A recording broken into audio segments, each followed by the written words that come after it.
Mesdames, Mesdemoiselles, Messieurs, bonjour. Bezrat Hashem, nous allons étudier ensemble la notion de Kedusha, de sainteté.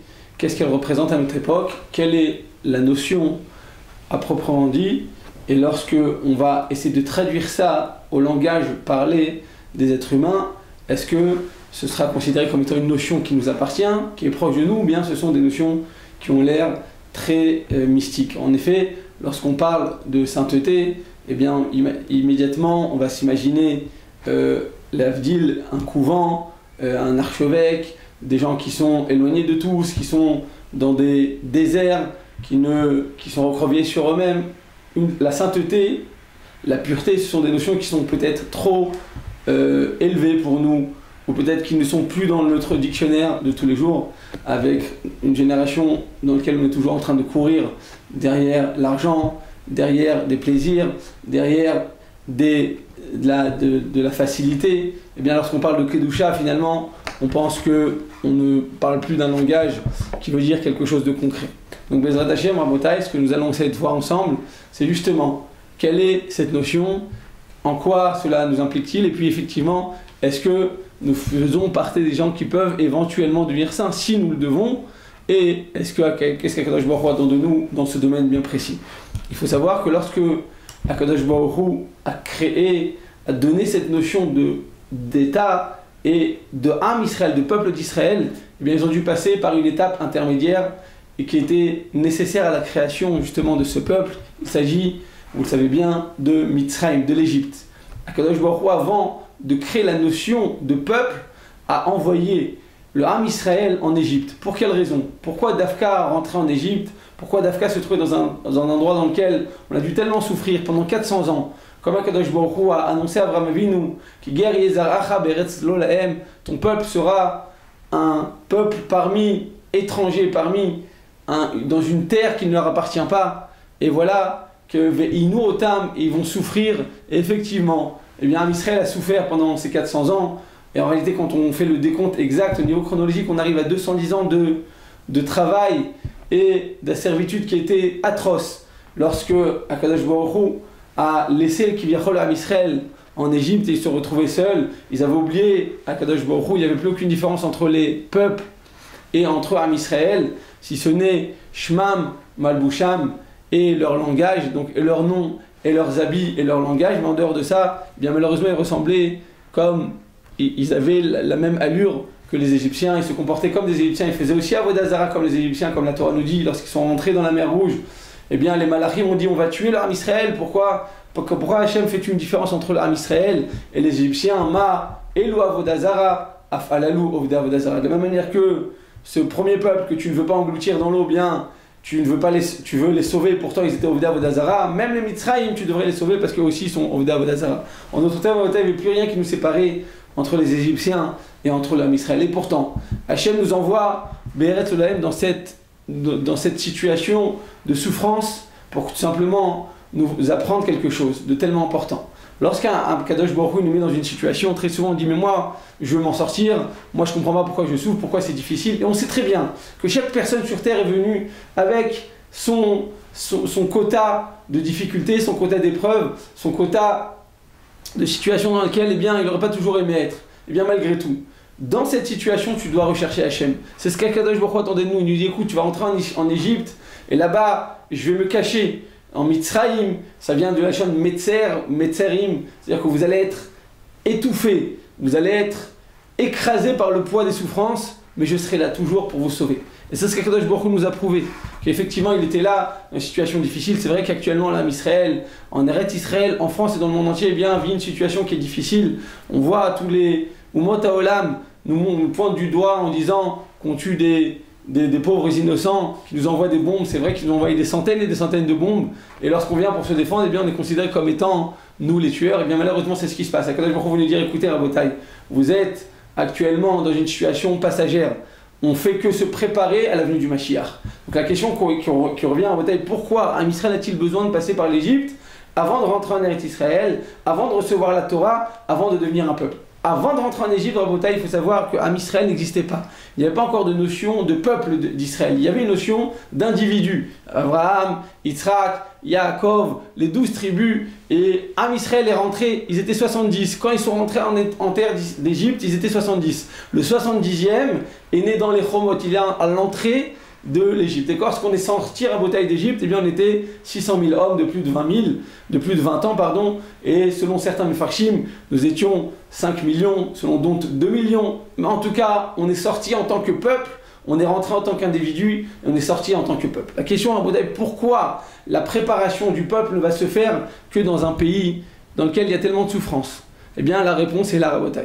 Qu'en réalité, l'Égypte avait quelque chose de particulier, on le sait bien, l'Égypte c'était la plus grande puissance du monde. C'était la plus grande puissance sur tous les plans, au niveau culturel, au niveau de l'armée, au niveau de la richesse, sur tous les plans. Eretz Mitzrayim était une terre extraordinairement riche, importante, imposante. Dans le monde entier, il y avait l'influence de l'Égypte. Paro, eh bien, c'était un grand magicien, c'était un grand sorcier, mais ce n'était pas seulement lui. Tous les Égyptiens eh bien, pratiquaient justement le vaudou, pratiquaient la magie, pratiquaient la sorcellerie, à tel point que nous dit le Midrash que lorsque Am Israël a voulu sortir, des fois ils se sont dit bon, on est coincé en Eretz Mitzrayim, on va se sauver. Eh bien, il y avait à l'entrée, tout autour de la frontière d'Égypte, il y avait des statuettes, des chiens en statue. Et lorsqu'une personne essayait de se sauver, eh bien, ce chien prenait vie et allait dévorer cette personne qui allait se sauver. C'est-à-dire qu'il y avait une véritable force machiavélique, sorcier. Et les Égyptiens avaient été les premiers dans ce domaine. C'était donc la plus grande puissance mondiale sur tous les plans. Et voilà qu'Akadosh Baruch Hu nous dit, écoute, je vais te mettre dans ce pays, tu vas devoir tenir une épreuve. Particulièrement, si tu tiens cette épreuve, tu sortiras d'Égypte et tu deviendras un peuple, tu recevras la Torah et tu rentreras en Eretz Israël. Quelle était cette épreuve? Qu'est-ce qui particularisait la terre d'Égypte? Eh bien, nous dit Rachamim, la Torah a qualifié l'Égypte de Hervat Haaretz. La Torah a considéré l'Égypte comme étant Hervat Haaretz, c'est-à-dire la nudité de la terre. C'est-à-dire quoi la nudité de la terre? C'est-à-dire tout simplement, c'était un pays dans lequel les mœurs, la pureté des mœurs était au plus bas. Ils se comportaient au niveau de la pureté des mœurs, au niveau de la nudité, au niveau justement de la sanctification, de la sainteté, malheureusement au plus bas de l'échelle. Et donc, le Am Israël, qui est un peuple qui est Nivdal Minamim, qui est séparé des peuples, qui se comporte avec sainteté, avec pureté, il va rentrer dans ce pays d'impureté. Si le Am Israël se laisse aller et tombe dans l'impureté, tombe dans la débauche, et bien Kadosh Baruch Hu dit, écoute, vous ne pouvez pas passer l'examen, vous ne passez pas le Mifran, vous ne rentrerez pas en Eretz Israël, vous ne deviendrez pas mon peuple. Mon peuple, pour devenir mon peuple par excellence, nous dit Akadosh Baruch Hu, eh bien il doit tenir obligatoirement l'épreuve de Hervat Haaretz. Si le Am Israël tient cette épreuve, alors il deviendra mon peuple, le peuple élu, le peuple d'Israël. Et effectivement, c'est ce qui s'est passé à Botaï. Nous dit la Torah que le Am Israël a tenu malgré les difficultés, malgré les épreuves, malgré l'influence énorme qu'il y avait sur Am Israël. C'était un petit peuple qui a commencé à 70, qui ont fini à quelques millions, mais ils étaient toujours sous la servitude, c'est-à-dire qu'ils n'avaient aucune capacité de se comporter différemment des Égyptiens. Ils étaient obligatoirement influencés par l'influence énorme d'Égypte. Mais par contre, sur un point, ils ont été extraordinaires. Ils ont été au-dessus de tout soupçon. De quoi s'agit-il? Il s'agit tout simplement de l'adultère, des péchés sexuels, de toute l'influence néfaste au niveau de la débauche et de la pureté des mœurs. L'Am Israël a su se séparer, a su rester loin de tout ce comportement. Et effectivement, Kadosh Baruch Hu dit, écoute, si vous avez réussi à sortir de cette influence, eh bien vous allez devenir mon peuple. Et voilà que la Torah va donner son témoignage, que effectivement l'Am Israël a tenu et est resté particulièrement pur. On le voit dans la parashat Matot, Mas'eh, des dizaines et des dizaines de parachats après Shemot, lorsqu'Am Israël rentre en Eretz Israël et qu'il en sort en Eretz Mitzrayim, eh bien il est écrit qu'Akadosh Baruch Hu va compter et décompter l'Am Israël comme une personne qui a des diamants et qui les compte un par un, tellement il les aime. Et lorsqu'il va les appeler, il va les appeler famille par famille, nom par nom, un par un. Comme une personne qui a des joyaux et qui va les compter un par un. Il ne va pas les dire, là j'en ai un paquet de 10. Non, il veut les prendre un par un, les toucher, les voir et se réjouir de la présence de chaque joyau. C'est ce qui s'est passé. Et lorsqu'Akadosh Baruch Hu va compter et décompter l'Am Israël, eh bien il va dire sur chaque famille eh bien il va pas la famille de Dan, il va pas dire la famille de Dan, il va dire Haddani.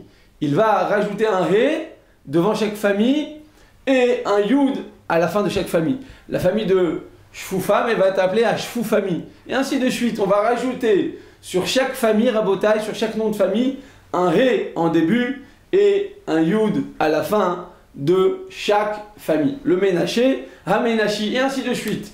Bien, la Torah dit pourquoi la Torah, Hachem a-t-il besoin de rajouter ce préfixe et ce suffixe sur chaque nom pour nous apprendre tout simplement que Hachem a donné son sceau. Il dit voilà, cette famille, elle est restée pure, elle est restée cachère. Il y a eu la Tarat Amishpacha, le Ham Israël ne s'est pas mélangé avec les Goïm, il n'y a pas eu de relation interdite dans l'Ham Israël, donc je mets mon sceau, je mets mon propre nom, le He et le Yud, Yud Ke, donc K, le nom d'Hachem, eh bien, va être le sceau absolu de la présence divine sur Ham Israël. Pourquoi? Parce qu'ils ont réussi à tenir une épreuve Rabotai, il s'agit de l'épreuve de la débauche. Tandis que il y a eu d'autres péchés, malheureusement, ils sont tombés. La Avodazara, qui est le plus grand des péchés, peut-être dans toute la Torah, bien non. Dieu a dit, écoute, si vous êtes tombé dans la Avodazara, mais que vous n'êtes pas tombé dans la débauche, dans l'impureté des mœurs, eh bien, vous êtes mon peuple. J'accepte ce peuple comme étant mon propre peuple. Et c'est ce qui s'est passé. Donc voilà la raison pour laquelle, Rabotai, en Égypte, Ham Israël rentre pour tenir l'épreuve de Hervat à Haaretz. Et à la fin des temps, en venant la venue du Mashiach, très bientôt, eh bien, l'épreuve ultime sera justement cette impureté, ce manque de tzniut, malheureusement les relations qui sont interdites. Et si le Ham Israël tient cette épreuve, eh bien il profitera de la venue du Mashiach très bientôt. Bimhera, biamenu, amen, ve amen.